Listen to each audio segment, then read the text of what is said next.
Assalamualaikum warahmatullahi wabarakatuh. Waalaikumsalam warahmatullahi wabarakatuh. Innal hamdalillahi nahmaduhu wa nasta'inuhu wa nastaghfiruhu wa nastahdihi wa na'udzu billahi min shururi anfusina wa sayyiati a'malina. من يهده الله فلا مضل له ومن يضلل فلا هادي له أشهد أن لا إله إلا الله وحده لا شريك له وأن محمدا عبده ورسوله قال الله عز وجل يا أيها الناس اتقوا ربكم الذي خلقكم من نفس واحدة وخلق منها زوجها وبث منهما رجالا كثيرا ونساء واتقوا الله الذي تساءلون به والأرحام إن الله كان عليكم رقيبا وقال تبارك وتعالى يا أيها الذين آمنوا اتقوا الله حق تقاته ولا تموتن إلا وأنتم مسلمون وقال عز وجل يا أيها الذين آمنوا اتقوا الله وقولوا قولا سديدا يصلح لكم أعمالكم ويغفر لكم ذنوبكم ومن يطع الله ورسوله فقد فاز فوزا عظيما فإن خير الحديث كتاب الله وخير الهدي هدي محمد صلى الله عليه وسلم وشر الأمور محدثاتها وكل محدثة بدعة وكل بدعة ضلالة وكل ضلالة في النار. Hadirin sekalian, kita masih melanjutkan kupas tuntas ajaran dan dakwah Wali Songo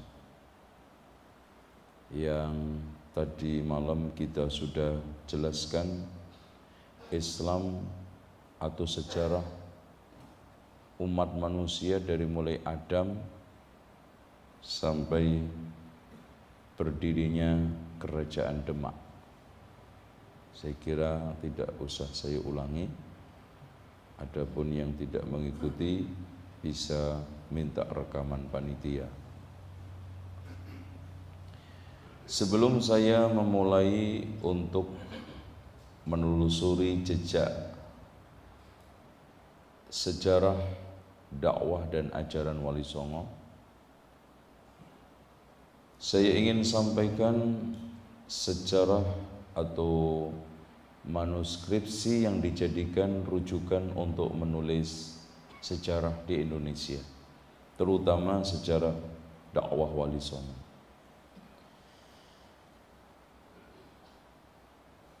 Kita sulit untuk menemukan penulisan sejarah Indonesia yang akurat, kapabel seperti yang ditulis oleh sarjana-sarjana Belanda. Bahkan sejarah kita banyak dibantu oleh sarjana-sarjana Belanda untuk menguak dan mengungkap berbagai macam misteri kekaburan sejarah. Makanya contoh aja G30S PKI itu kalau mau terang, bagus, ilmiah, minta bantuan sama sarjana Belanda. Tuh. Karena sejarah kita itu selalu diwarnai oleh kesimpang siuran. Alasannya apa? Alasannya banyak hikayat rakyat yang masuk ke dalam sejarah. Banyak cerita rakyat, mitos rakyat, dan yang tidak kalah pentingnya bumbu cerita mulut ke mulut menjadi dominan di dalam penulisan sejarah. Saya kasih contoh kecil, ceritanya Joko Tarub. Mungkin antum pernah dengar ceritanya Joko Tarub? Iya. Bagaimana dia didatangin bidadari 7 dari Kahyangan, kemudian salah satu bidadari dicuri itu pakaiannya sehingga nggak bisa balik ke langit. Pernah kenal nggak itu? Iya. Katanya sedang mandi di suatu sendang, kemudian dicuri. Akhirnya sang bidadari mengeluarkan sayembara, siapa saja yang menemukan pakaian saya, maka nanti kalau laki saya jadikan suami, kalau perempuan saya jadikan saudara. Akhirnya Joko Tarub datang, saya yang menemukan pakaiannya, padahal ngemplang. Akhirnya betul jadi suaminya, sehingga lahirlah dari keturunannya Joko Tingkir. Nggak tahu Joko Bodo itu saudara berapa gitu. Itu. Ini jelas cerita rakyat, hikayat, dongeng, mitos yang kita dapat dari mulut ke mulut. Nggak mungkin bidadari turun ke Jawa itu loh Pak. Itu kalau mau turun ya ke Arab, tempatnya Nabi Muhammad, para nabi. Ke Jawa terus mandi katanya di Sendang. Itu ngapain mandi di Sendang? Di surga aja itu banyak telaga yang Masya Allah itu ya. Itu pasti dijamin balik itu gudikan kabeh bidadarinya. Iya itu aneh ya. 7 bidadari kembali 6 karena pakaiannya utuh, gara-gara bidadari nggak punya pakaian, nggak bisa balik. Anehnya bisa dicuri sama Joko Tarub. Ini kisah kecil, contoh kecil.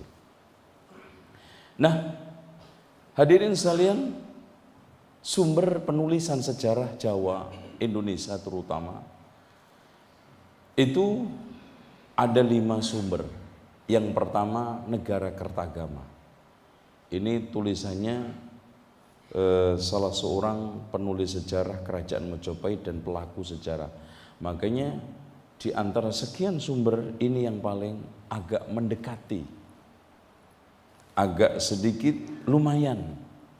Namun subjektivitas untuk membela Kerajaan Majapahit itu sangat tinggi sekali, sehingga kita tidak menemukan cerita yang sebenarnya. Contoh aja Gajah Mada. Antum kira-kira percaya enggak Gajah Mada itu nggak punya bapak, nggak punya ibu, tapi lahir dari batok kelapa. Jadi ceritanya cengkir membelah keluar Gajah Mada, itu kan gitu. Dimanapun Pak, nggak ada orang yang lahir dari batok kelapa itu. Itu tertulis di dalam beberapa buku sejarah tulisan Indonesia. Yang keduanya Pararaton. Pararaton ini dipenuhi dengan cerita mistik dan tahayul serta nggak mungkin logika manusia. Makanya seperti yang dikatakan oleh Imam Ibnu Khaldun, sejarah itu harusnya bisa dicerna dan harus sealur dengan dialektik manusia. Kira-kira mungkin nggak ada manusia keluar dari batok kelapa tadi itu? Nggak mungkin, dialektik manusia itu nggak terima Pak. Itu apalagi kalau kita cerita wayang itu yang lahir dari telinga itu siapa? Karno ya? Iya Karno. Karno ya Pak ya? Karno. Lahir dari telinga, Masya Allah itu lahir telinga itu. Ini Nabi Muhammad yang mukjizatnya berlipat-lipat aja lahir normal kok Pak. Ini lahir dari telinga. Itu hal yang seperti ini itu memenuhi Pararaton. Kemudian yang kedua, dokumen Sampokong. Ya. Dokumen Sampokong ini saya ingin cerita sedikit. adalah kelenteng Sampukong yang dulu adalah masjid, dibangun oleh Laksamana Cheng Ho di daerah Semarang. Laksamana Cheng Ho adalah satu panglima besar angkatan laut Cina yang bertandang ke Indonesia dengan membawa 35.000 pasukan. Anak kapal, awak kapal ya, awak kapal. Sempat mendarat di Jawa Barat, di Jakarta di Jakarta, Jayakarta, di sana juga bangun masjid. Terus di Semarang bangun masjid, Surabaya juga bangun masjid. Ya. Kalau masjidnya di Jakarta masih ada, cuman nggak kerawat. Nah, Sampukong ini pernah diserahkan kembali kepada orang Buddha karena kebaikan orang Islam pada saat itu. Kemudian setelah itu diserahkan lagi kepada orang Islam. Pada saat penyerahan itulah ditemukan dokumen Sampukong alias dokumen sejarah penulisan Wali Songo versi Cina. Jadi kalau di situ itu Pak, semua wali itu Cina. Pokoknya kalau enggak langsung secara tidak langsung turunan itu dicari-cari, oh ternyata keturunannya Cina, ini Cina. Nah kalau di Surabaya masih ada sampai sekarang masjidnya. Dan sekarang dikelola oleh Persatuan Tionghoa Islam, apa itu namanya? Iya itu banyak orang-orang Tionghoa yang masuk Islam, diislamkan di sana. Itu, ya. Dan kalau ke sana itu ciri khasnya dicopet orang, itu ya. Itu banyak copet kalau keluar. Itu. Nah, hadirin sekalian yang dirahmati Allah, selanjutnya sumber sejarah kita dokumen Sampukong yang keempatnya Babat Tanah Jawi. Ya, maaf, ini penting ini. Babat Tanah Jawi banyak versi sekali.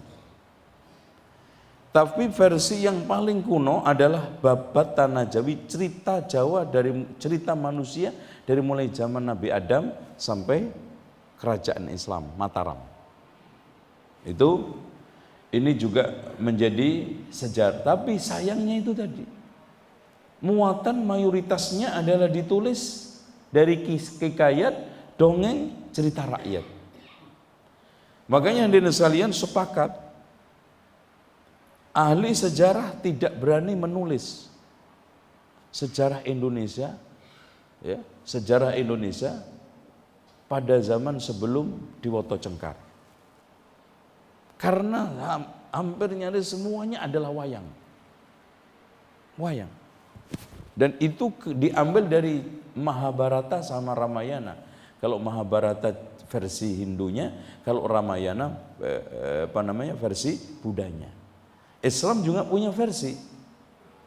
Versi Islam banyak ditambahi. Kalau versi Islam ada yang paling menggulirkan adalah wali ini Sunan Kalijogo. Sebetulnya wayang dulu semuanya bentuknya seperti wayang golek dan wayang orang Jawa Barat. Itu.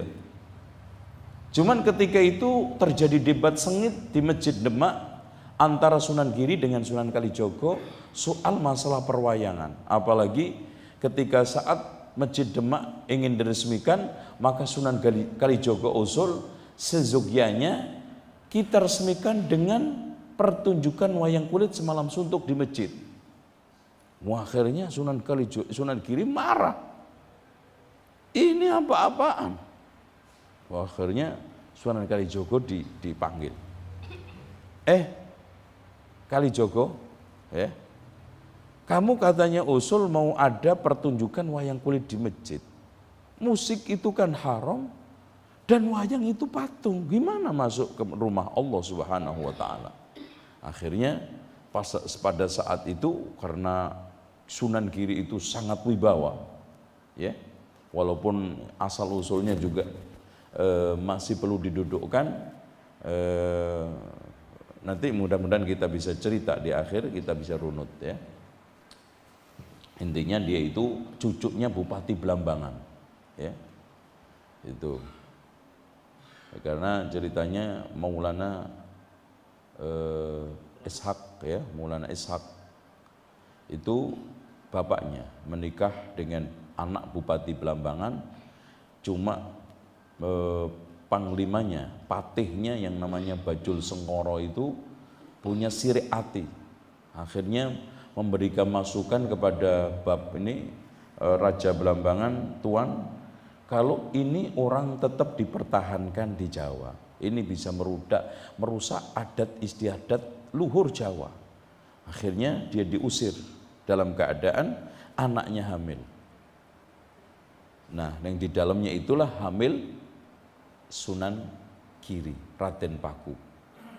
Nah, itu ceritanya nanti bagaimana dia itu ditemukan oleh Ratu Pinatih, salah satu saudagar kaya raya dari daerah Kudus. Nah, itu nanti ya, tunggu tahun depan insya Allah. Nah, kita lanjutkan. Hadirin sekalian, minimal 4 buku inilah menjadi rujukan. Dan setelah Dewoto Cengkar itulah baru mulai banyak berani menulis sejarah. Karena kesononya itu kabut gelap, hanya dongeng belaka, isinya wayang. Sampai kalau kita lihat sejarah Wali Songo itu terpengaruh dengan wayang. Karena ada kitab tulisan anaknya Sunan Giri namanya Wali Sana. Ya, nggak ada Wali Songo. Ya.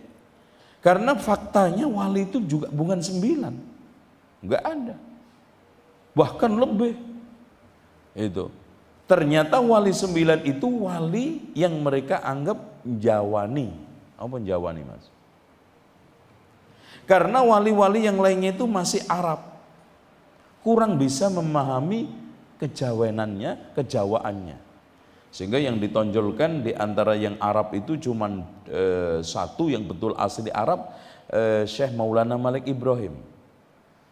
Seperti Jumadil Kubro itu dibukukan di tempat lain.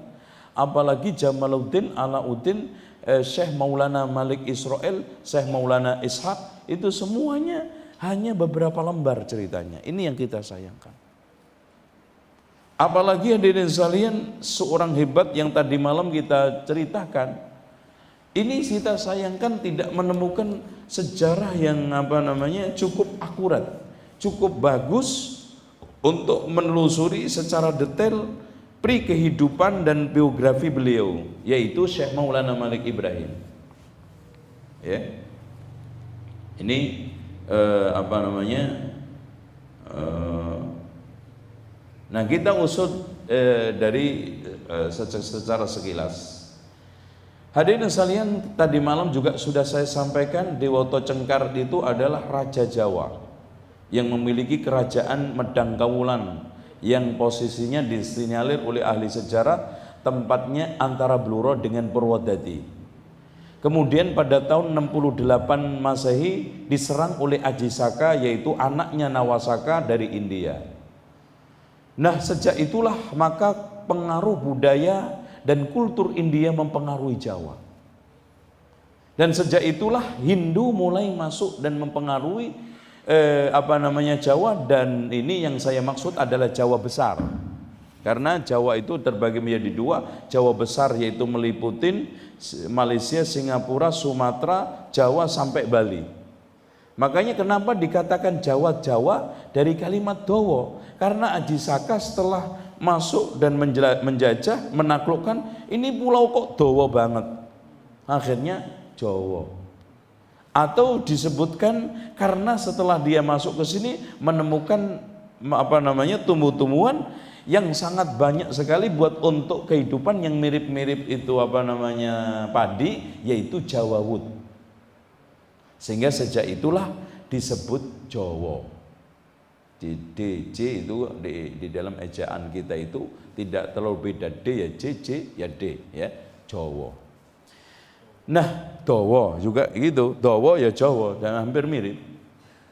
Nah, setelah itu hampir 10 abad dia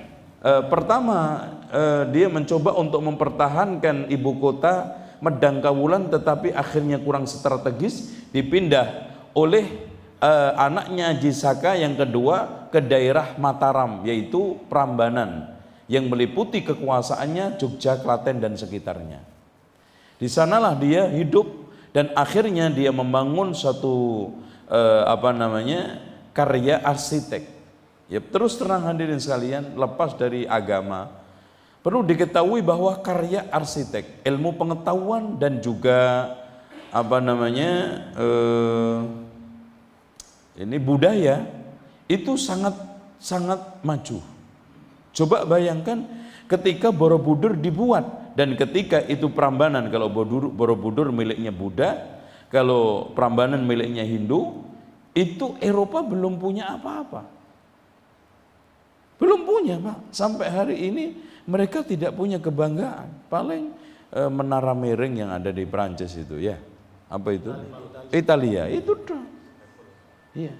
Kalau kita lihat patung Liberty baru kemarin tuh Amerika. Baru kemarin. Apalagi menara yang ditanam di tengah kota Berlin itu karyanya Hitler baru kemarin. Dan ini merupakan suatu kehebatan nenek moyang kita. Ternyata nenek moyang kita ini sudah canggih dalam sisi arsitek pembangunan. Coba bayangkan hadirin sekalian, persiapan pembuatan Borobudur itu 25 tahun. Dan mengalami penyempurnaan terus itu sampai 265 tahun. Prambanan 150 tahun. Anehnya katanya ahli sejarah dongeng Jawa, Klaten itu dibuat sehari semalam. Lah siapa insinyur yang mau belajar? Nggak bakal, Pak. Anak cari deh dokter kayak apapun, teknik sipil suruh bikin candi Prambanan sehari semalam, kagak bakal bisa. Ini yang membunuh perkembangan, ya. Akhirnya nggak mau mempelajari. Ya udah deh, mbah kita dulu bikinnya bim salah bim. Yang lebih lucu lagi ada di sekalian, patung 1000 dibikin sehari semalam, kurang satu akhirnya itu patung Candi Sewu, Roro Jonggrang. Itu satu lagi dibikin kurang, keduluan subuh ini fajar sudah nongol. Wah, sayembara gue gak kena ini. Akhirnya Roro Jonggrang dijadiin patung. Itu kan gitu. Ini ceritanya seperti itu. Makanya anak cucunya nggak mau dan nggak pernah mencoba untuk mempelajari kenapa nenek moyang kita bisa membuat Borobudur dengan resep konsep matematik. Ya, diameternya hadirin sekalian ternyata mengambil diameter Ka'bah yang stupa paling atas itu sama persis. Berarti di sini dulu nenek moyang kita itu sudah mengetahui, sudah mempelajari.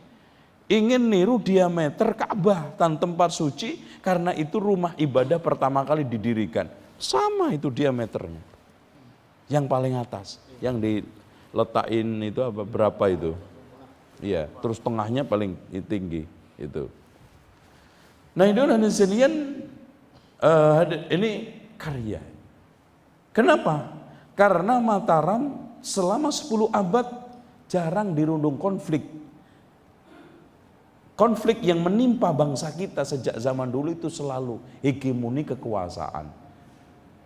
Perebutan perang persaudaraan dan perang agama yang ketiga. Itu yang selalu membuat stagnan.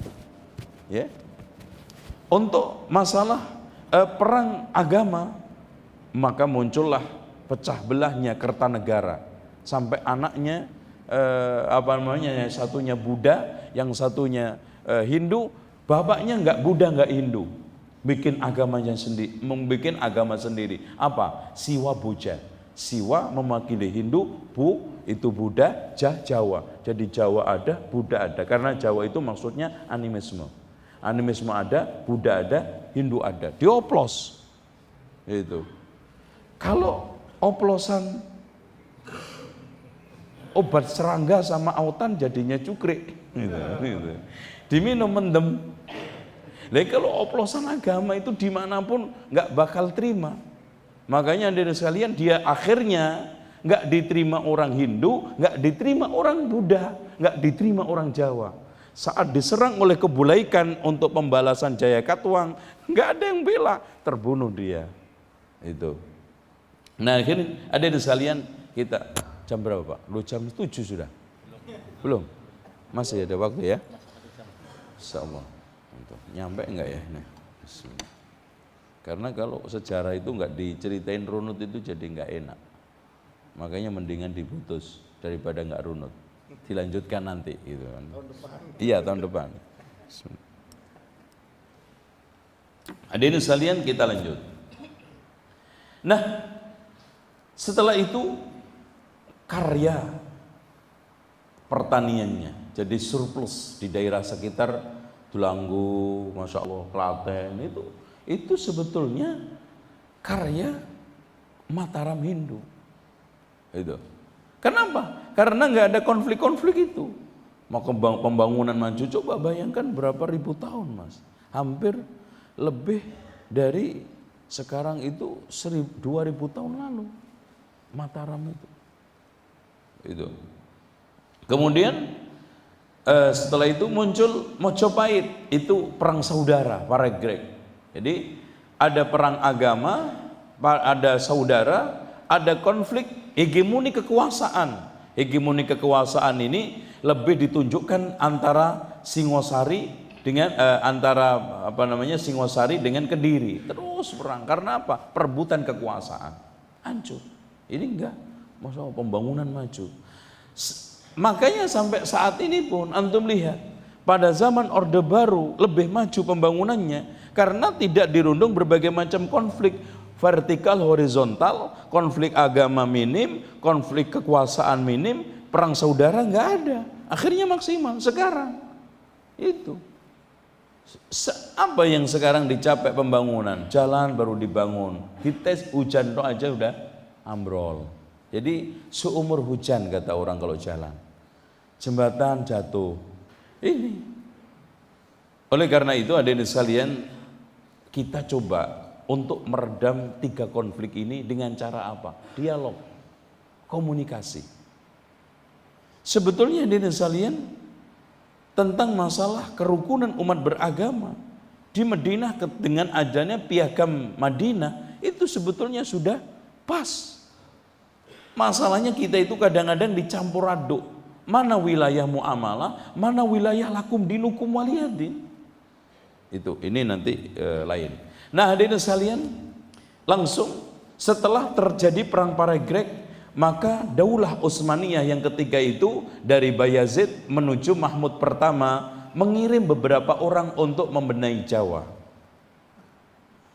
Karena selama ini pengiriman berbagai macam komoditas pertanian, rempah-rempah dan hasil hutan itu sangat lancar ke daerah-daerah Timur Tengah, terutama ke pemerintahan Turki. Karena kan dibutuhkan oleh Eropa, dan saat Turki itu kuat, maka dia menjadi pintu rempah-rempah Indonesia ke Eropa. Yang akhirnya dia nggak puas, kalau begini mahal banget, masa dijual sama Turki rempah-rempah, laos, cabai, terus apa nih? Polowijo, ya, itu 2-3 kali lipat Pak. Kalau ambil di Indonesia cuma 5.000, dari dia 20.000. Mendingan datang aja langsung ke Indonesia. Portugal datang ke Indonesia. Terus kemudian satu lagi apa? Enggak, satunya Spanyol datang ke Indonesia tapi enggak lama. Yang paling lama Belanda. Yang awalnya murni tujuannya betul persaingan dagang. Buktinya dia mendirikan VOC. Ya. Namun setelah Sun Kun dia menguasai Indonesia, maka tahun 1616 dia mendirikan VOC itu. Namun setelah dirundung berbagai macam konflik internal, terutama korupsi, VOC dibubarkan oleh Hindia Belanda. Itu. Akhirnya hadirin sekalian, dikirimlah yang pertama kali Syekh Maulana Malik Ibrahim. Syekh Maulana Malik Ibrahim ini orang yang sangat piawai di dalam masalah ilmu ketatanegaraan dan sangat pinter ahli pertanian dan irigasi. Subhanallah. Ini harusnya kalau kita itu ngutus orang, jangan diutus ke daerah padang pasir ahli bikin sungai, nggak lucu. Mau bikin sungai di mana ente? Lalu kalau di sono ngelola bagaimana pasir diberdayakan. Itu ya. Karena apa? Karena hadirin sekalian, Syekh Maulana Malik Ibrahim ini sudah pernah diutus oleh pemerintahan Turki untuk mengelola pertanian di Hindustan dan berhasil. Makanya setelah datangnya beliau dari daerah utara timur itu semua hasil pertaniannya surplus dan bagus ya. Sampai daerah Lamongan, kemudian Surabaya bagian barat semua, cuman yang timur itu diberdayakan tambak sampai sekarang. Itu atas ide gagasan Syekh Maulana Malik Ibrahim. Sambil juga dia itu ahli ruqyah dan herbalis. Tapi jangan herbalis kayak sekarang model oplos. Yang penting ngoplos saja. Ini bukan jualan jamu gendong, Pak. Tolong pakai uji klinik laboratorium. Kadang-kadang subhanallah 4-5 macam sampai 8 ini dioplos. Kencur, jahe, madu, haba sauda, terus zaitun, dioplos jadi satu. Terus akhirnya, Pak, gimana Pak? Enak enggak Pak? Ya, alhamdulillah Pak, kentut lancar. Itu. Hasilnya itu aja, kentut lancar. Bahaya Pak. Nanti yang disalahkan siapa? Rasulullah. Padahal nggak pernah ngasih royalti sama Rasulullah. Iya, ini kurang ajarnya itu herbalis. Wah, nama Nabi dijual, tapi Nabi nggak pernah dikasih fee. Itu. Makanya kalau Nabi nggak pernah dapat fee, tolong jaga nama baik Nabi. Yang selamat haba sauda, minum aja haba sauda, nggak usah dicampur-campur. Karena komposisi itu nanti menghasilkan reaksi kimia. Contoh aja di sana, menurut kita kan bawang putih, bawang merah kalau dicampur bagus, jadi sampah. Oke. Sehingga di sekalian pertaniannya digarap dengan baik sampai dia itu nggak pernah dakwah di masjid di ini Pak, ke sawah karena masih animisme Hindu, nggak bakal laku. Ayo kajian tabligh, nggak ngerti mereka. Dia datang ke sawah sambil ngajari pertanian, ya. Ini caranya bertani. Terus nanti langsung dihubungkan. Ini semua kamu dapat pertanian hasil yang bagus ini berkat rahmat Allah Subhanahu wa taala. Mbah, Allah itu apa? Nah, mulai. Sehingga pelan-pelan disosialisasikan. Itu orang-orang Jawa itu ngomong Allah itu juga nggak fasih. Walah, gitu aja udah seneng Mbah. Walah. Itu maksudnya Allah itu uladalah itu semuanya pendekatan. Walah, maksudnya ya Allah, alhamdulillah. Walah ngono toh gitu kan gitu. Ya Allah begitu toh itu enggak full kan. Contoh aja sholat diganti sembahyang, ya. Karena mereka masih ngenamnya itu yang jagat noto, yang widi sampai yang sang yang tunggal. Nah, bawahnya Semar. Nah, itu ditambahi Sunan Kalijogo. Semar, Petruk, Gareng. Nah, yang Bagong ya Mangkunegoro. Itu enggak ada di Ramayana sama Mahabharata. Itu kan gitu. Ini semuanya pendekatan. Ya. Ya contoh aja kalau sekarang pesantren itu enggak usah dinamain ma'had itu. Enggak, wah berat. Orang Jawa ma'had itu ngomongnya aja itu sudah enggak fasih. Ma'had itu kan makhad itu repot juga itu. Wong ada orang Jawa itu kenalnya zikir ya kayyuku ya kayyumu. Setelah diusut ya hayyu ya qayyum. Dua jari ya kayyumu ya kayyuku. Ya kayyumu ya kayyuku. Tapi ya Masya Allah diyakini dijadiin zikir. Ada zikir ya kayyuku ya kayyumu itu. Maksudnya ya hayyu ya qayyum. Cuman ngomong qaf itu susah. Susah. Ya kayyuku ya kayyumu. Itu. Lah kayu kita mana, Mbak? itu. Nah, akhirnya pedepokan. Yes, yang sekolah namanya santri dari kalimat cantri. Karena dia itu sebentar lagi akan menjadi ganti kiai. Makanya kalau wayang itu ada cantriknya. Pengganti dalang kalau kentut, kencing gitu namanya cantrik. Yang nanti kalau suatu ketika sang dalang itu mati, yang ganti si cantriknya itu biasanya ada berapa Pak cantriknya itu? 1, ya. Itu. Oleh karena itu hadirin sekalian, pelan-pelan. Contoh aja Sunan Kudus, ya. Itu memperkenalkan orang wudu supaya datang ke masjid. Orang-orang itu susah untuk disuruh wudu. Makanya, nggak apa-apa deh. Yang penting masuk masjid nggak kotor. Masjidnya di depan suka dikasih apa? Kolam. Itu supaya orang-orang yang dipanggil ke masjid itu yang belum bisa sholat, belum diajak wudhu, ini bisa minimal masuk masjid nggak kotor. Ya orang-orang kampung itu kan masya Allah, kakinya itu kadang-kadang letek lepu, gitu masya Allah. Karena pertani diajak masuk masjid, ayo masuk masjid. Iki jenenge langgar, ya. Iki langgar, ya Mbah ya. Langgar deket dengan sanggar, kayak kan gitu. Karena kalau dikatakan masjid, wah masjid itu apa? Gitu. Sanggar, makanya deket langgar.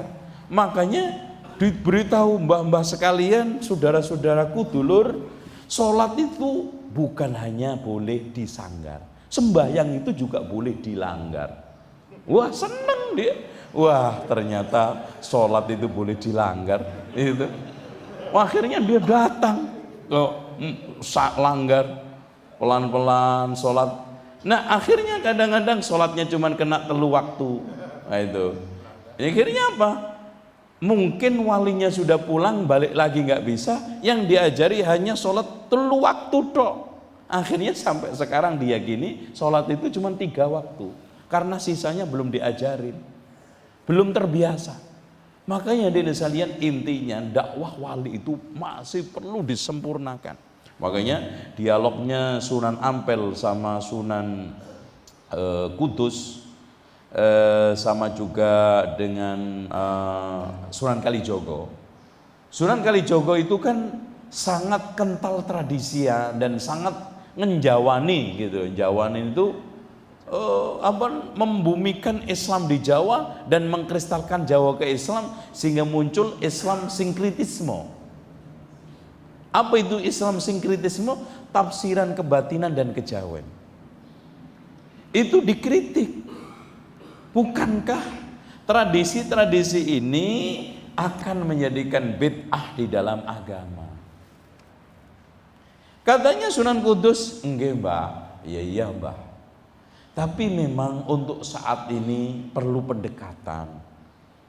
Ya, untuk saat ini tidak mudah untuk merubah secara total. Mudah-mudahan nanti Mbak ada generasi berikutnya yang bisa merubah ini semuanya. Loh, berarti di sini beliau berharap ini enggak final, ini enggak sempurna. Masih sangat tunas. Mudah-mudahan nanti ada generasi berikutnya yang bisa melanjutkan misi kita, gitu loh. Makanya ketika kita dialog dengan saudara kita Idrus Romli, kita jelaskan bahwa hal-hal yang seperti ini harapannya Wali Songo itu kita yang rubah, dan ini harusnya sudah waktunya kita. Zaman Wali Songo dulu udah berapa ratus tahun kan, mosok kembali Wali Songo lagi. Maka harapan beliau mulai saat inilah ada perubahan-perubahan. Nah, hadirin sekalian, Syekh Maulana Malik Ibrahim itu kebesarannya coba lihat aja. Di makamnya ditulis, inilah makam Al-Maghfur yang berharap rahmat Allah. Kebanggaan para pangeran. Coba bayangkan, ada Pak pejabat yang dielulukan seperti ini.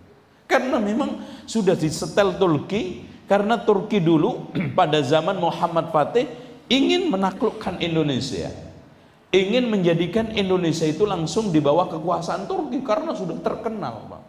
Tolong, Indonesia itu sudah terkenal sebelum Islam. Bahkan ada peta yang dibikin oleh salah seorang Barat.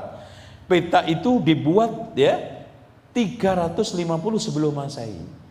Itu di situ sudah ada Barus, tapi belum ada Indonesia.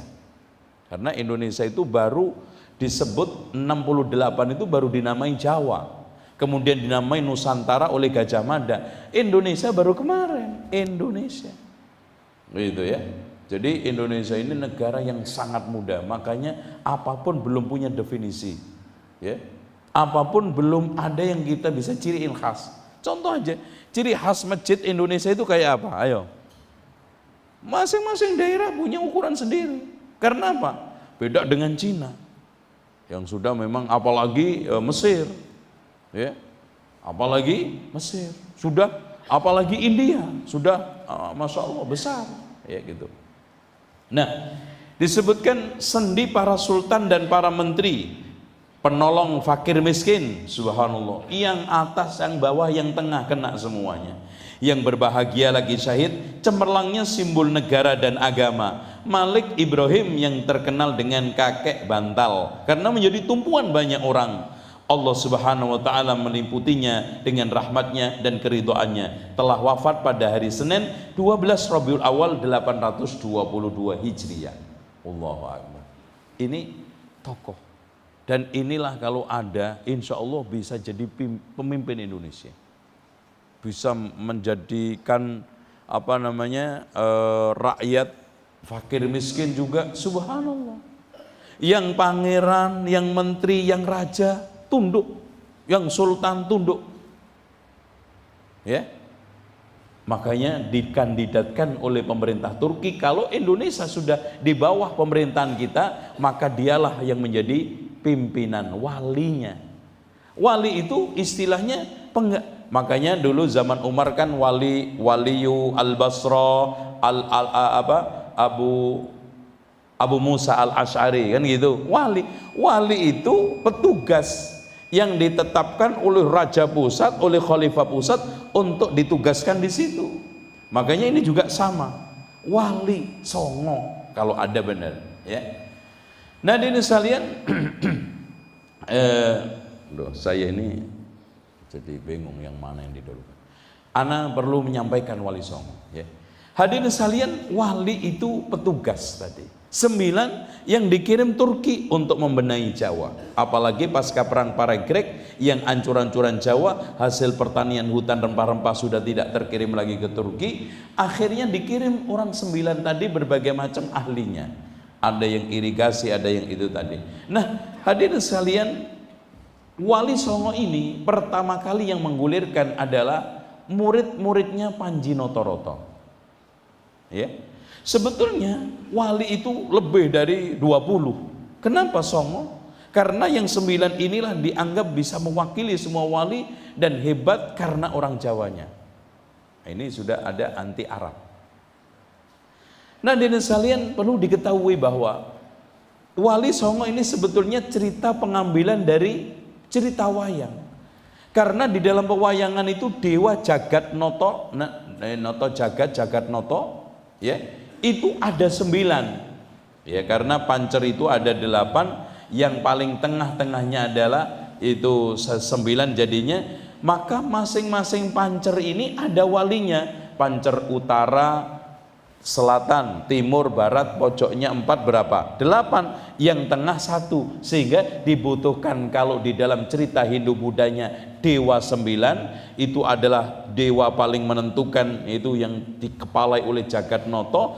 Kemudian yang selanjutnya Islam, ya ada begitu, wali ini seperti pendeta, ini dewa yang memang menjaga bumi, makanya paku buminya adalah 9 orang ini. Ini sudah campur aduk antara cerita wayang sama kenyataannya. Intinya saya lebih percaya wali itu tidak hanya 9, karena dari 9 itu semuanya, ya, dari 9 ini yang kita coba 1 Maulana Malik Ibrahim, Sunan Ampel, Sunan Bonang, Sunan Derajat, Sunan Giri, Sunan Kudus, Sunan Muria, kemudian Sunan Gunung Jati dan Kalijogo.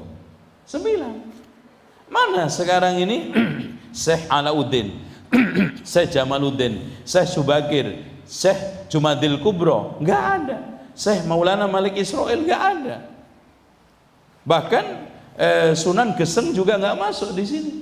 Sunan Geseng alias Pandanaran itu nggak masuk. Intinya wali itu tidak hanya 9. Itu apalagi di Bali tambah lagi berapa walinya? Oh, wali 7. Masya Allah. Berarti berapa? 9 tambah 7. Mudah. Banyak. Dengan demikian hadirin sekalian. Nah, sekarang saya ingin setelah wafatnya Syekh Maulana Malik Ibrahim, maka datanglah, dan itu atas permintaan Syekh Maulana Malik Ibrahim untuk dia menjadi penggantinya, yaitu Rahmatullah atau Raden Rahmat. Nampak dari sisi Raden ada keturunan kerajaan, karena dia adalah ponakannya istri Brawijaya, ya, yang menikah dari Putri Campa, dinikahinya, dan ini adalah adik ibunya, sehingga datang dalam rangka silaturahmi dan mencoba untuk mengawali dakwah, sehingga dia pamitan sambil izin untuk minta dakwah di bawah kekuasaannya, dan diajak. Nah, Raden Brawijaya pertama itu mengatakan, sebetulnya saya tidak keberatan menerima Islam, dan saya yakin Islam itu bagus. Cuma, nah ini persis seperti Heraklius, dia sudah tahu Islam itu bagus tapi nggak masuk Islam karena ngiman kekuasaannya, takut rakyatnya. Ini apa ya Pak? Masya Allah. Bismillahirrahmanirrahim. Masya Allah. Nah ini baru sahih. Sejak tadi ditunggu-tunggu nggak keluar-keluar. Masya Allah. Cuman kalau makan nggak bisa nih. Oke. Nah hadirin sekalian, akhirnya apa? Akhirnya Sunan Ampel alias Rahmatullah disuruh untuk datang ke Ampel. Nah itu diberilah tanah di sana. Rahmatullah, saya memang terus terang hari ini saya belum bisa masuk Islam. Mungkin kelak kemudian saya bisa masuk Islam, tapi kamu sekarang saya kasih tanah, silahkan di sana untuk membuat pusat dakwah. Akhirnya dirikanlah pesantren Ampel. Nah, cuman ceritanya ke sono itu mampir ke Kembang Kuning, katanya dikasih kipas itu ya. Maka di sanalah ketemu Mbah Kuni, tokoh Kembang Kuning, sehingga di sanalah dibikin masjid. Sekarang sampai sekarang pun nama masjidnya apa Pak? Ya, Masjid Rahmat. Karena dia istirahat di sana. Kemudian akhirnya melanjutkan sampai Ampel. Di sanalah dia memulai pertama niru Rasulullah bangun masjid. Nah, itu dimanapun pertama kali masjid. Sebelum apa-apa masjid dulu, pesantren dulu bukan gitu. Dan ini bukan niru Sunan Ampel, niru Rasulullah. Pertama kali pembentukan masyarakat diawali dari masjid. Masjid dulu didirikan. Namun cerita rakyatnya inilah yang mitosnya. Jadi untuk menentukan bagian arsitek kiblatnya diserahkan oleh Mbah Sun Haji. Untuk kebersihan dan perawatan maintenance-nya diserahkan oleh Mbah Soleh.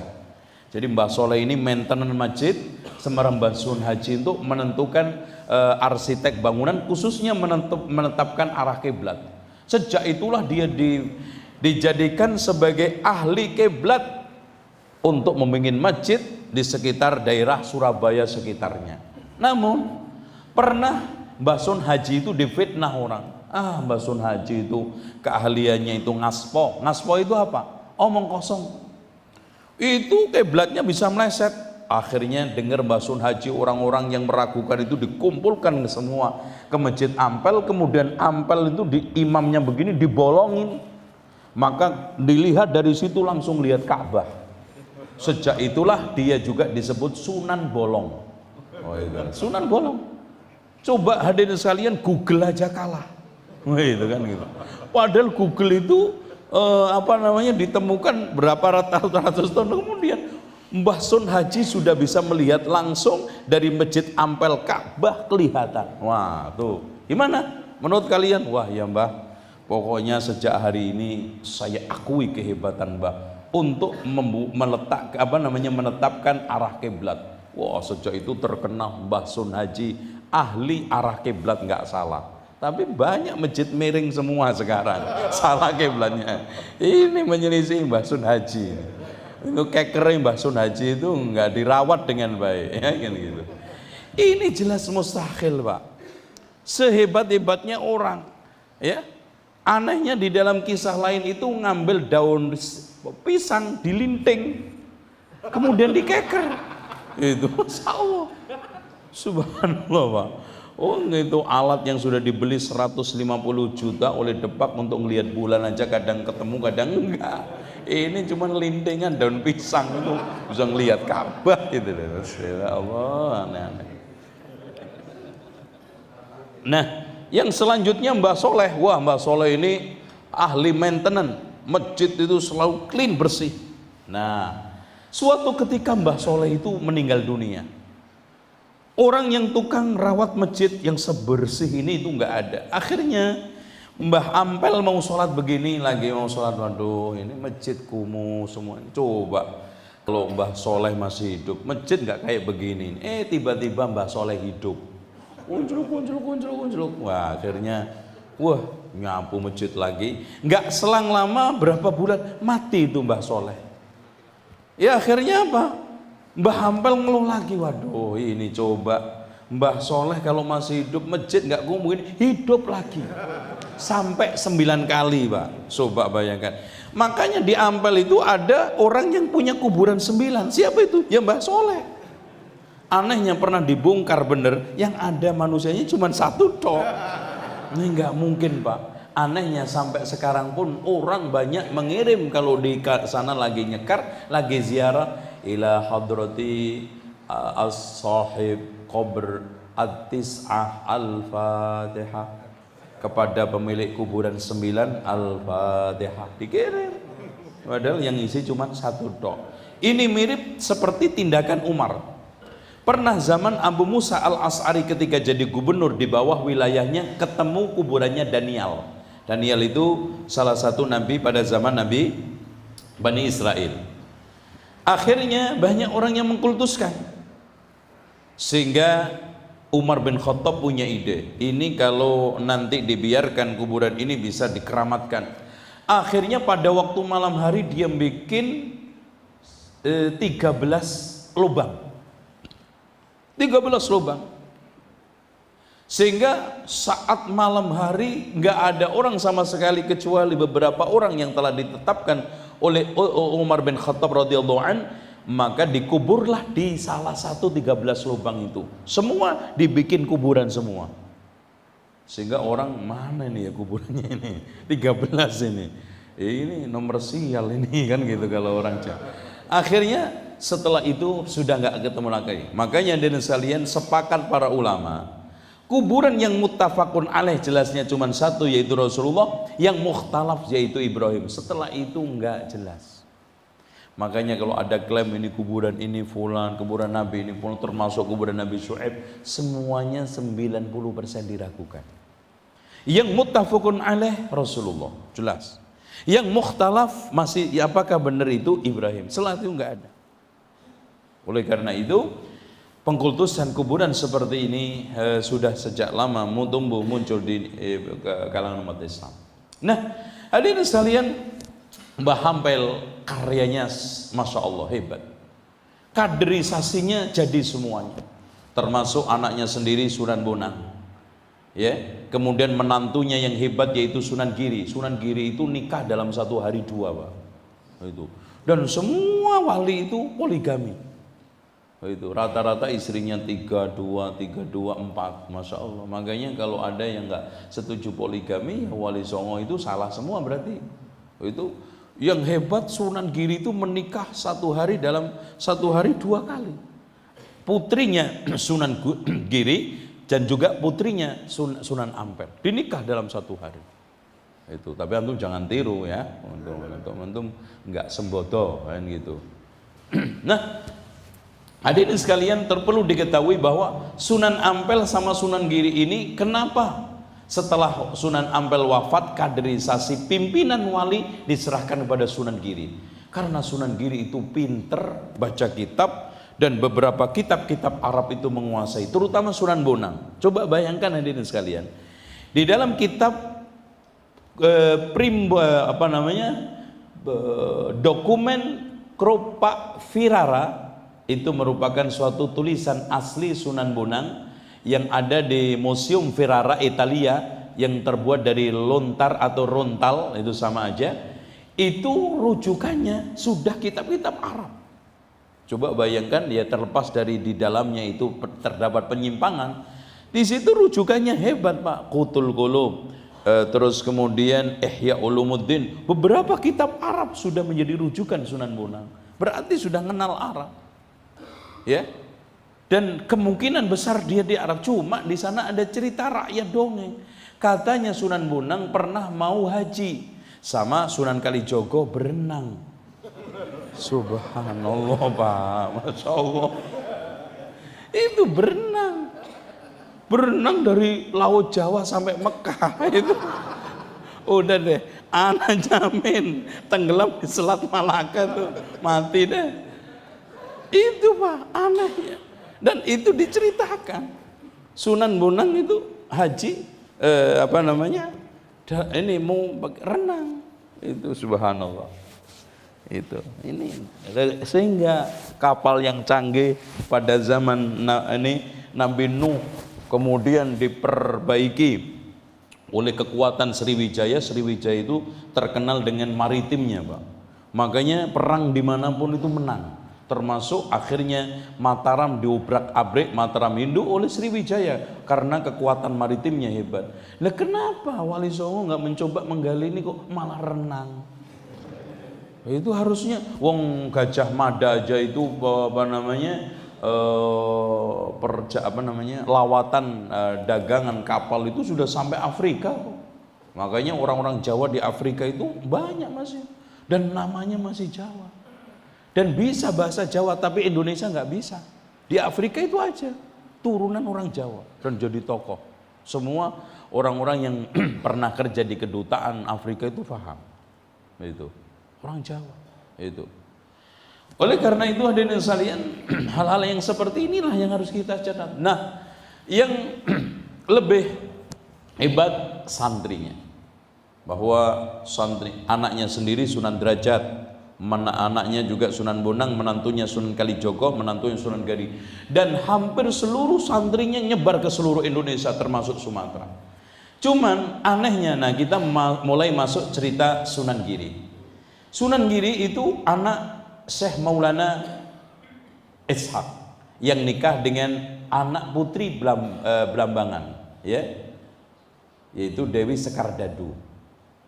Nah, pada saat itu terjadi biasa, ya, dia dakwah, kemudian setelah itu dia ternyata Arabismenya ini terlalu nonjol. Kalau pada mereka pada Islam, cuman ini Arabnya terlalu kental, kalau begini Jawa bisa bubar. Akhirnya Patih Bajul Sengkoro usul, Tuan, kalau ini anak tetap dipertahankan di Jawa bisa merusak tatanan Jawa. Terus gimana? Bunuh aja atau usir, suruh pulang.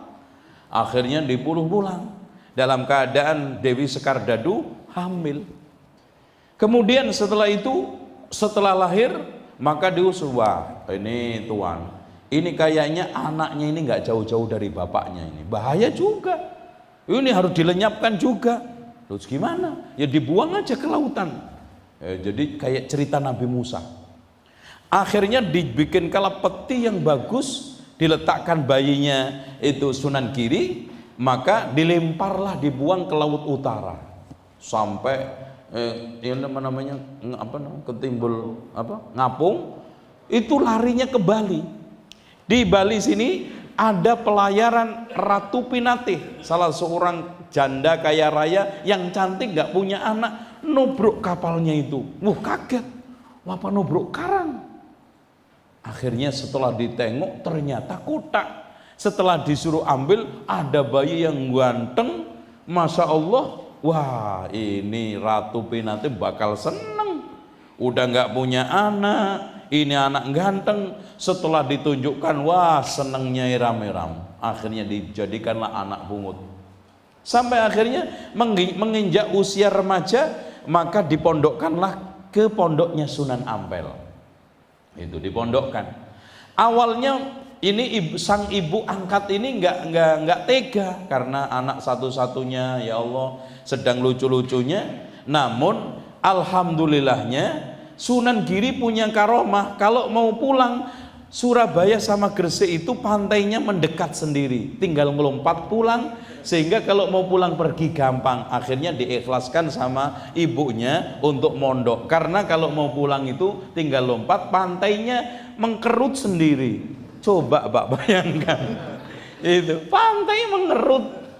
Nih cerita-cerita seperti ini loh yang kita harus luruskan. Akhirnya tinggal lompat, pulang, kangen maknya, ya lompat lagi.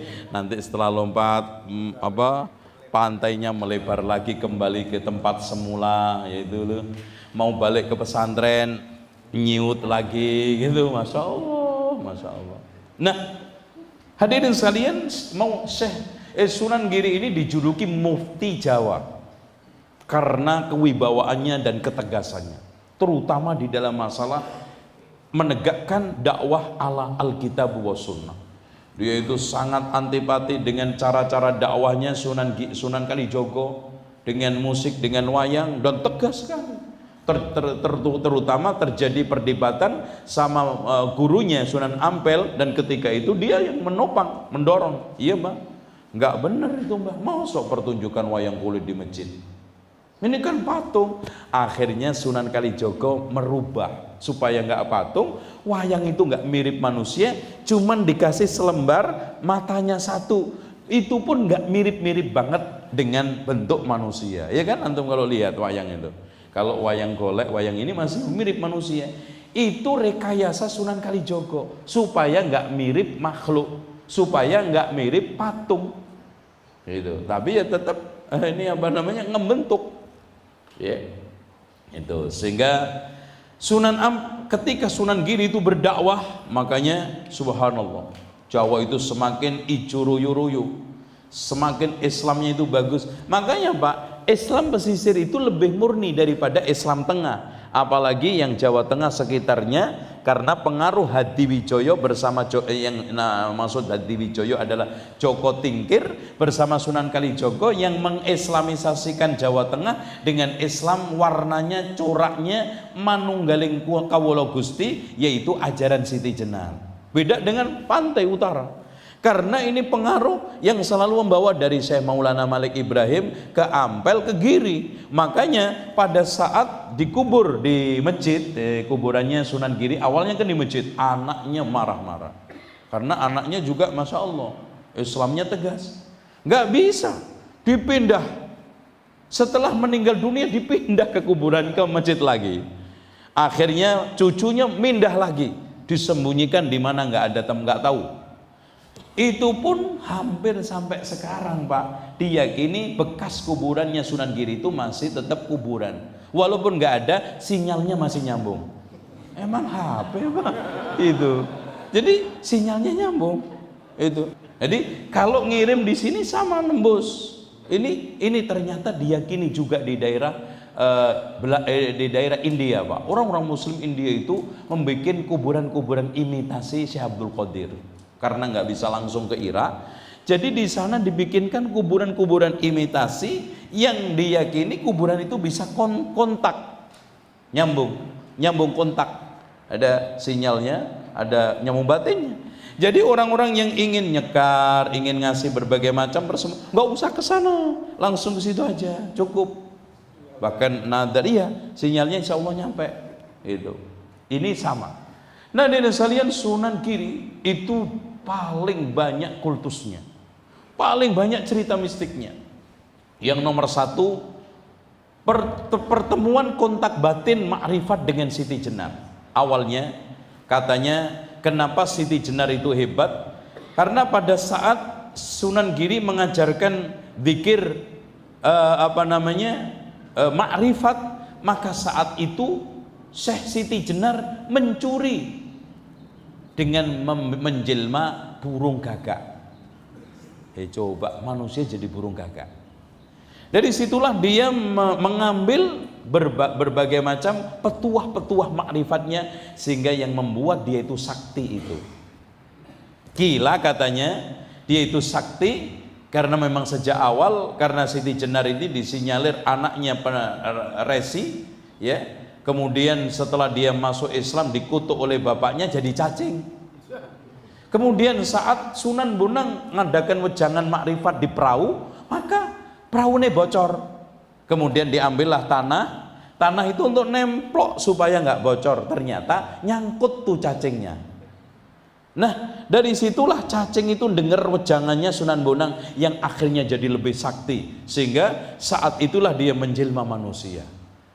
Antum kira-kira percaya nggak Pak, manusia dari cacing gitu ya? Itu maksudnya ini aneh-aneh. Sama Karno keluar dari itu telinga tadi, ini sama ya, ini cacing.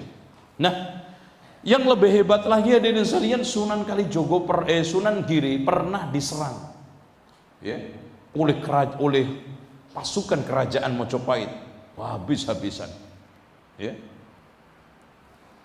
Kemudian pada saat penyerangan itu malam hari, maka murid-murid sedang tidur dan gak mungkin perang, dia sedang nulis buku, maka kolamnya itu dilempar jadi keris kolam munyeng, karena munyeng-munyeng itu muati kabeh Pak, diserang itu ribuan itu.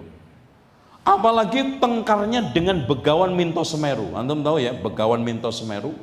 Dia seorang Buddha Hindu yang nantang adu kesaktian dengan Sunan Giri. Kalau kamu kalah masuk Hindu, kalau aku kalah masuk Islam. Wah, itu kesaktian pertama kali. Begawan Minto Semeru ngubur dua ayam. Wah, ini kan mirip Nabi Ibrahim di atas gunung. Setelah itu tanpa diketahui oleh Sunan Giri apa yang dikubur. Ayo Sunan Giri, tebak apa yang saya kubur.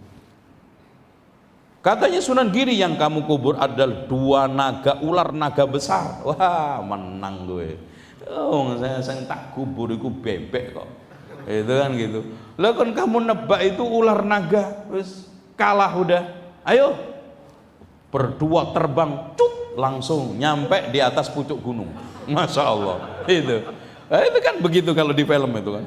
Gitu langsung. Enggak ada menitan hitungannya. Langsung dibongkar tubuh ini, ternyata betul keluar ular naga besar. Nah, Begawan gimana? Kamu tunduk, ikut, atau masih adu tantangan kesaktian? Nah, ini nggak apa-apa. Masih belum, masih banyak aji yang harus kita keluarkan. Akhirnya di sekalian, dia ngelempar udengnya Begawan Semeru itu. Tahu nggak udeng, Pak? Orang Jawa itu kan suka bawa udeng kalau Islamnya itu surban ya. Udengnya dilempar, itu kecepatannya ngelebihin daripada Apollo. Itu. Ternyata Sunan Giri tidak kalah hebatnya, jubahnya dibuka, dilempar. Padahal ngelemparnya itu jauh setelah itu udeng ternyata bisa nyalip. Gitu kan gitu. Turunnya pun bisa lebih dulu. Nah, gimana Begawan? Kamu kalah lagi. Ya, ternyata ilmu kamu cemen. Gitu kan gitu. Wah, belum, ini masih belum. Wah, akhirnya dia ngelempar telur, Pak. Telur itu banyak sekali dilempar oleh Begawan Minto Semeru. Itu enggak berantakan, tetap turun. Ketika saat turun ditunjuk begini, bubar berantakan sama Sunan Giri. Akhirnya saat itu Begawan Minto Semeru takluk, tunduk, masuk Islam.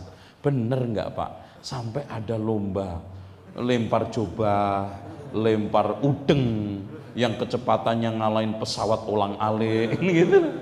Aduh, itu ada. Yang lebih hebat lagi, karena dendam kesumatnya orang-orang Mojopahit sama Sunan Giri itu sampai mati, Pak. Itu pada waktu malam hari beberapa puluh utusan kerajaan Mojopahit untuk membongkar itu kuburannya Sunan Giri. Kita encel-encel ini. Orang hidup nggak pernah bisa kita kalahkan. Mati aja juga kita musuhin, nggak apa-apa. Itu. Pokoknya kita itu pernah sekali-kali mata-mata membacokin dia. Akhirnya hadirin sekalian, setelah itu kuburan mau dibongkar, keluarlah tawon ribuan, nyerang orang itu semuanya, mati semuanya. Hal-hal yang seperti ini hadirin sekalian tidak akan mungkin terjadi kalau hikayat mitos rakyat nggak masuk. Dan inilah nanti yang sedang kita juga olah terus. penulisan buku Wali Songo saya sudah memulai merancang itu sejak tahun 2004 sampai sekarang belum kena. Karena memang itu tadi tidak mudah. Kalau nulis sejarah Arab Pak 2 tahun selesai. Karena apa? Jelas tanggalnya, tahun peristiwanya, tokoh-tokohnya, sanadnya enak. Wah ini sohain. Di sini Pak, soheh enggaknya itu sulit. Itu Masya Allah. Yang soheh aja sulit, apalagi yang dhaif gitu. Itu yang berat. Makanya anak mohon didoakan bisa menyelesaikan. Ya. Nah, terus kemudian setelah pasca Sunan Giri, kekuatan Wali Songo sudah mulai melemah, apalagi Sunan Kalijogo sudah menjadi senior. Wali-wali yang aliran mutiah yang putih sudah banyak wafat. Kemudian pengaruh Jawa dan tradisional serta ini ajaran Siti Jenar semakin kental, apalagi kong kali kong antara Joko Tingkir dengan Sunan Kalijogo, yang Joko Tingkir disinyalir adalah turunan Joko Tarub tadi, yang dari anak lahir bidadari, Masya Allah, turunan bidadari berarti Pak ya, itu menyatakan resmi agama Mataram Islam adalah agama manunggaling kawula Gusti. Itu agama resmi. Apalagi setelah dikembangkan oleh Panji Notoroto. Panji Notoroto ini semacam guru spiritualnya kerajaan yang sangat piawai, dan disinyalir dia itu santri Solo ya, namanya daerah Sari gitu loh Pak, itu yang sekarang ada pesantrennya di sana, itu namanya pesantren, lupa, ada pesantren kuno itu di sana, nama kiainya Kasan Basri. Dan Kasan Basri ini pernah ya, sebetulnya Al Hasanul Basri maksudnya, cuman lidah Jawa nggak bisa ngomong Al Hasanul Basri, jadi Kasan Basri itu, Kasan Basri itu pernah dialog sama Darmo Gandul sama Gadulujo. Nah itu untuk dialog Darmo Gandul sama Gadulujo dengan Kasan Basri, insya Allah kita nanti kapan-kapan tabligh lagi, sekalian kita padukan dengan Siti Jenar. Nah, Siti Jenar, nah sama sekalian Gadulujo itu kita. Nah, sudah mulai terjadi pembumian Islam, apalagi Sunan Derajat, Sunan Kudus, Sunan Muria, yang semua hampir punya tembang, sinomnya, micilnya, dandang kulonya, ya, dan mereka masuk lewat nyanyian itu semuanya dakwah, sehingga semakin lama semakin jauh, apalagi pasca kemerdekaan. Pra kemerdekaan muncullah Islam reformis. Ada Ki Ahmad Dahlan. Kenapa mendirikan Muhammadiyah? Karena beliau sangat terkagum dengan 5 Muhammad. Ketika itu menjadi tokoh internasional Islam. Muhammad Abduh, Muhammad Jamaluddin Al-Awwani, Muhammad Rashid Ridho, terus kemudian Muhammad Sanusi dan Muhammad Abdul Wahab. Makanya Muhammadiyah. Makanya kalau sekarang ada orang Muhammadiyah nggak tahu sejarah ini, ya berarti jas merah, jangan melupakan sejarah. Itu ya. Itu seperti itu. Makanya dakwahnya pun nggak jauh dari visi misi mereka. Ya, saya sendiri ketika Pak A.R. Fakhruddin saat memberikan ceramah di Libya ketika itu, Masya Allah, yaitu ahli sunnah salafi itu beliau. Bagaimana menjelaskan tentang sunnah, tentang bid'ah, Masya Allah. Ya.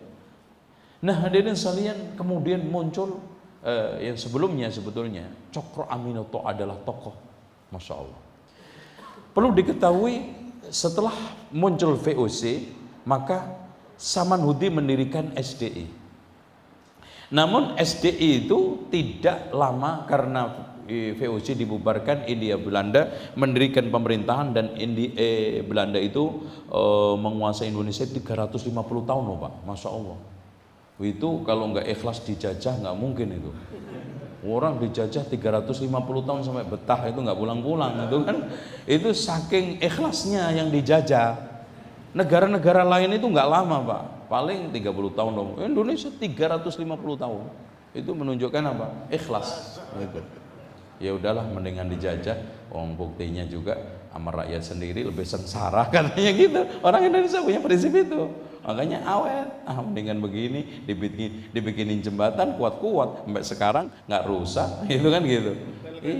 Iya, rel kereta api, udah awet. Nah, muncullah setelah itu Cokro Aminoto. Cokro Aminoto inilah pelahir anak bangsa berlian. Soekarno termasuk anak didiknya. Terus kemudian Ahmad Dahlan termasuk anak didiknya. Semuanya. Ya, Ki Hajar Dewantoro termasuk juga anak didiknya. Ya. Terus yang akhirnya menjadi Menteri Agama siapa, Pak? Nggak ngerti. Siapa? Siapa? Bukan, itu Hamka mau kemarin. Hah? Bukan, itu mau kemarin. Ya baru nggak ngertinya.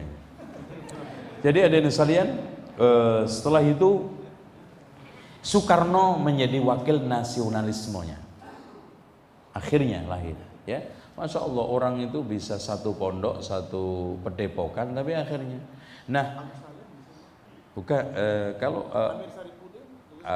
semua Agus Salim semua ini, tapi ada yang satu yang akhirnya ini. Nah, hadirin sekalian, SI Putih akhirnya berubah menjadi Masumi. Masumi pecah belah, akhirnya muncul partai. Masya Allah sampai puluhan. SI Merah akhirnya menjadi PKI. Ya, di antaranya Mussolini, Masya Allah. Itu Mussolini. Oh, itu bagus namanya, Musolli. Ya. Ja'far Nawawi Aidid, DN Aidid, Masya Allah. Tapi semua jadi PKI. Dan hadirin sekalian, perlu diketahui bahwa sebelum kemerdekaan ini mereka menggagas bagaimana mengusir penjajah. Makanya orang-orang yang berbasis aba'ah, yang abangan tadi, tradisional kalau kita bisa katakan sekarang, mendirikan Nahdlatul Wathon. Orang Muti'ah masih mempertahankan SI yang akhirnya mendirikan Muhammadiyah tepatnya pada tahun 1912. Berapa? 12 ya. Karena itu nyaingi berdirinya PKI. Ya. Walaupun PKI sudah ada sejak tahun 1910. Cuman gejolaknya muncul. Nah, Nahdlatul Wathon. Nah, setelah India Belanda terusir oleh Nippon, maka mereka ini memfusi dalam satu kekuatan Pada nggak tahu ya. Nah, akhirnya setelah terusir dan Nippon itu tidak lama, cuma 3 tahun, maka diiklankan satu kemerdekaan yang akhirnya Belanda masuk lagi, diusir, terjadilah peperangan. Nah, akhirnya dari sekalian muncul NU merubah Nahdlatul Wathon menjadi Nahdlatul Ulama karena stressing musuh sudah gak ada, maka perlu kebangkitan ulama. Dan prinsip Nahdlatul ini bagus sekali.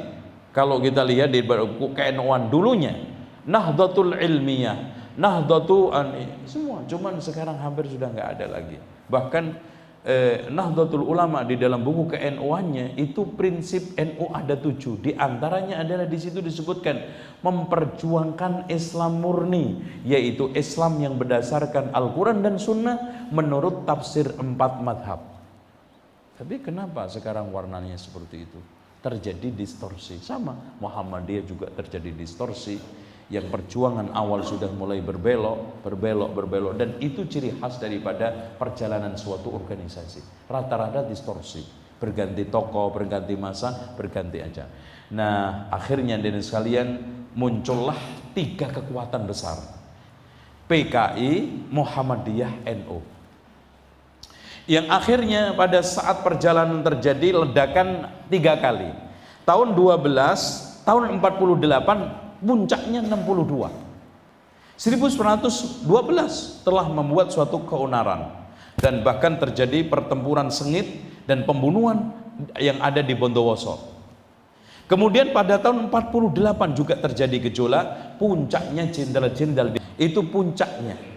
Dan dia akan melakukan peralihan, dan Soekarno ketika itu memang bisa disetir.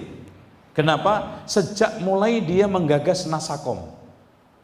Nasionalis ada, komunis ada, Islam juga ada. Wah. Sehingga Soekarno tidak bisa menahan komunisnya. Gagasan bagus supaya ini tidak terjadi gejolak, maka dirangkul semua kayak Kertanegara. Jadi ternyata politik Soekarno Nasakom ini niru Kertanegara. Siwa, Buddha, Jawa dikumpulkan. Ternyata Soekarno tidak bisa melawan gerakan komunis yang begitu dahsyat pesat, sementara Islamnya lemah. Yang masuk ke Nasakom itu akhirnya terjadi gejolak. Maka jenderal-jenderal Muslim semua yang diklaim sebagai jenderal ijo dibunuhi semua, dengan harapan tinggal sisa si jenderal-jenderal merah. Maka PKI kekuat dengan cakrabirawanya, dan pada saat itu Soekarno juga sebentar lagi meninggal dunia, maka kita yang akan ambil alih. Tapi Allah Subhanahu wa taala masih merahmati kita dan bangsa ini tidak tercemar itu, maka akhirnya Jenderal Soeharto mengambil alih semua itu dan bisa menyelamatkan dari bengisnya PKI. Dan Masya Allah kalau kita lihat bagaimana terjadi pembunuhan itu, dan akhirnya sampai sekarang bisa bertahan. Dan mudah-mudahan Islam tetap ya ijo royo-royo tak sengguh kemanten anyar. Cahangon penekno blembengi kulu nyulu yo peneken kanggo tombo dodotiro. Dodotiro kumitir bedah ing pinggir, dondomono jrumatono kanggo sembah mengko sore. Mumpung padang rembulane, mumpung jembar kalangane. Nah itu mudah-mudahan ya. Mudah-mudahan seperti itu, dan kita yang nerusin semua, bapak-bapak kita. Kalau enggak mungkin dakwah tanpa estafet, enggak mungkin. Dan Sunan Ampel sudah berharap harus ada estafet. Kitalah yang melanjutkan dakwahnya Maulana Malik Ibrahim, Ampel, Giri dan seterusnya. Demikian, karena sudah pas jam 7 dan juga nggak ada pertanyaan, karena memang sejarah itu nggak perlu ditanya, karena sudah terjadi seperti itu, apanya yang ditanyain. Maka juga waktu masalahnya. Insya Allah pada pertemuan beberapa bulan atau tahun depan kita akan gagas 2 item yang penting, yaitu misteri Siti Jenar dan ajaran Darmo Gandul dan serta Gadulujo. Insya Allah mudah-mudahan menjadi masukan buat kita yang sekarang ini. Subhanakallahumma wa bihamdika asyhadu an la ilaha illa anta astaghfiruka wa atubu ilaik. Wassalamualaikum warahmatullahi wabarakatuh.